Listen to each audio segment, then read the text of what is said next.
ആ സ്ഥാപിത താല്പര്യങ്ങൾക്ക് സഹായകരമായ നിലപാട് ഇടതുപക്ഷ മുന്നണിയുടെ ഭാഗമായി പ്രവർത്തിക്കുന്ന ആളുകളുടെ ഭാഗത്തുനിന്ന് വരാൻ പാടില്ല. നിർഭാഗ്യവശാൽ നമ്മുടെ MLA PV അൻവർ സ്വീകരിച്ച നിലപാട് ഈ സ്ഥാപിത താല്പര്യങ്ങൾക്ക്, ഇടതുപക്ഷത്തിൻ്റെ എതിരാളികൾക്ക് വലിയ തോതിൽ അവരുടെ പ്രചരണം നടത്താൻ സഹായകരമാണ്. അപ്പോൾ ഇവിടെ സംഭവിക്കുന്നത് ഇടതുപക്ഷത്തിൻ്റെ ശത്രുക്കൾക്ക് ആഹ്ലാദിക്കാൻ വഴി നൽകുന്ന ഒരു പ്രവർത്തനമായിട്ട് പ്രയോഗത്തിൽ ഈ അടുത്ത ദിവസങ്ങളിൽ അൻവർ നടത്തിയ പ്രസ്താവനകൾ മാറിയിരിക്കുക. CPM-നെ സംബന്ധിച്ച് നമ്മൾ ഇന്നത്തെ രാഷ്ട്രീയ സാഹചര്യത്തിൽ കൂടുതൽ ആളുകളെ ഇടതുപക്ഷത്തോട് അടുപ്പിക്കാനാണ് പ്രവർത്തിക്കുന്നത്. രാജ്യം അഭിമുഖീകരിക്കുന്ന വിഷയങ്ങളിലെ അത് തീവ്ര ഹിന്ദുത്വ വർഗീയത ഉയർത്തുന്ന വ്യത്യസ്തങ്ങളായ പ്രതിലോമ ആശയങ്ങൾ ഉയർത്തുന്ന വെല്ലുവിളിക്കെതിരായി സമൂഹത്തെ ഒന്നിപ്പിക്കുന്നതിന് വേണ്ടിയുള്ള ഇടതുപക്ഷ പരിശ്രമത്തെ സാമ്പത്തിക നയങ്ങളിൽ ദുർബല ജനവിഭാഗങ്ങളുടെ താല്പര്യങ്ങളെ സംരക്ഷിക്കുന്ന ഇടതുപക്ഷ നയം കൂടുതൽ മുന്നോട്ട് പോകുന്നതിന് വേണ്ടി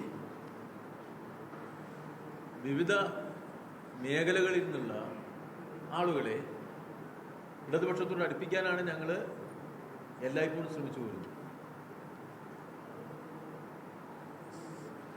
CPM-ന്റെ അനുഭാവികളും ബന്ധുക്കളും എന്നുള്ള തലത്തിൽ മാത്രമല്ല, പൊതുവിഷയങ്ങളിൽ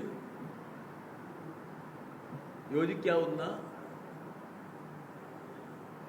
മറ്റുള്ളവരെയും കൂട്ടിയോജിപ്പിക്കുക എന്നൊരു നിലപാടാണ് CPM-ന്.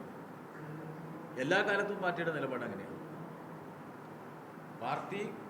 പാർട്ടിയുടെ ബഹുജന സംഘടനകൾ, ബഹുജന പ്രസ്ഥാനങ്ങൾ, അതിനു പുറമെ സമൂഹത്തിലെ സമാന മനസ്കരായ മറ്റുള്ളവരെ കൂടി കൂട്ടിയോജിപ്പിച്ചുകൊണ്ട് പൊതു താല്പര്യത്തിന്, സമൂഹ താല്പര്യത്തിന്, സംസ്ഥാനത്തിൻ്റെ വികസന താല്പര്യത്തിന് ഒന്നിക്കാവുന്നവരെ യോജിപ്പിക്കുക എന്നുള്ളതാണ് CPM-ന്. അതിൻ്റെ ഭാഗമായി നിരവധി ആളുകൾ നമ്മുടെ പ്രസ്ഥാനത്തോട് അടുത്തും സഹകരിച്ചും പ്രവർത്തിച്ചു വരുന്നത്. ഗവൺമെൻറ്റിനെ കുറിച്ച്, അതിൻ്റെ പ്രവർത്തനങ്ങളെക്കുറിച്ച് തെറ്റായ ധാരണ സമൂഹത്തിൽ വരുമ്പോൾ ഇങ്ങനെ നമുക്ക് അടുത്തു വരേണ്ട ആളുകൾക്ക് സംശയങ്ങളാണ് രൂപം. അതൊരു നല്ല കാര്യം.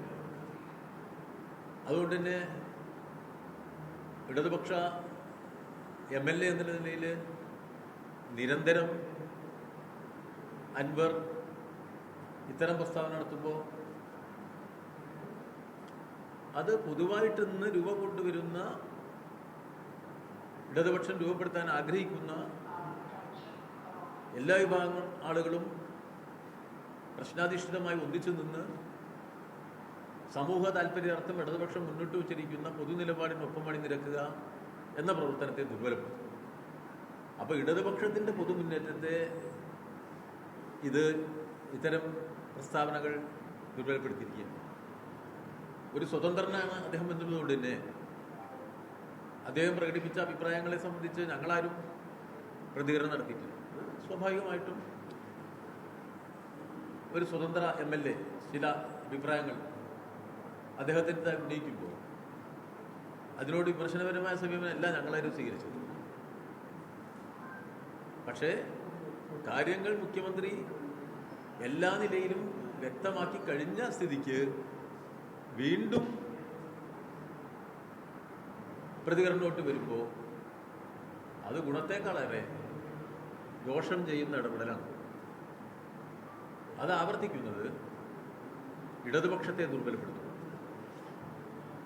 അത്തരം പ്രവർത്തനങ്ങൾ ആര് നടത്തിയാലും നമുക്ക് അത് ശരിയല്ല എന്ന് പറയാതിരിക്കാൻ കഴിയും. ഇത് സമൂഹത്തിൽ പൊതുവായി പറയുന്നുണ്ട്.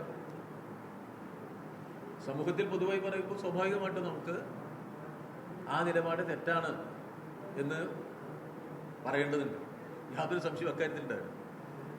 അപ്പോൾ ഇപ്പോൾ അൻവർ സ്വീകരിച്ച നിലപാട് പൊതുവെ ഗുണം ചെയ്യുന്നതല്ല, അത് ശരിയായില്ല. ഇപ്പോൾ വീണ്ടും മുഖ്യമന്ത്രി കാര്യങ്ങളെല്ലാം വ്യക്തമാക്കിയതിന് ശേഷം വീണ്ടും പുതിയ നിലപാടുകളുമായിട്ട് വരുന്നത്, ഏത് നിലപാടായിട്ട് വന്നാലും അത് ഇടതുപക്ഷത്തെ ദുർബലപ്പെടുത്തുന്നതാണ്. അത് നമുക്ക് അതിനോട് യോജിക്കാൻ കഴിയില്ല. സ്വതന്ത്രൻ എന്നുള്ള നിലയ്ക്ക് അദ്ദേഹത്തിന് അഭിപ്രായം പറയുമ്പോൾ സ്വാഭാവികമായിട്ട് പാർട്ടി വിശദീകരിക്കും, ഗവൺമെൻറ് വിശദീകരിക്കും. അവിടെ അവസാനിക്കേണ്ടതാണ്. അതിൻ്റെ അപ്പുറത്തേക്ക് കാര്യങ്ങൾ കൊണ്ടുപോകുന്നത് ഗുണം ചെയ്യില്ല, ഗുണം ചെയ്തിട്ടില്ല. അതുകൊണ്ട് ആ നിലപാട് നമ്മൾ പാർട്ടി എന്ന നിലയിൽ വ്യക്തമാക്കേണ്ടതുണ്ട്. അൻവറും ഈ പെശകിൽ നിന്ന് മാറ്റത്തിന് വിധേയമായി സമീപനം സ്വീകരിക്കേണ്ടതുണ്ട് എന്നുള്ളതാണ് സൂചിപ്പിക്കാൻ.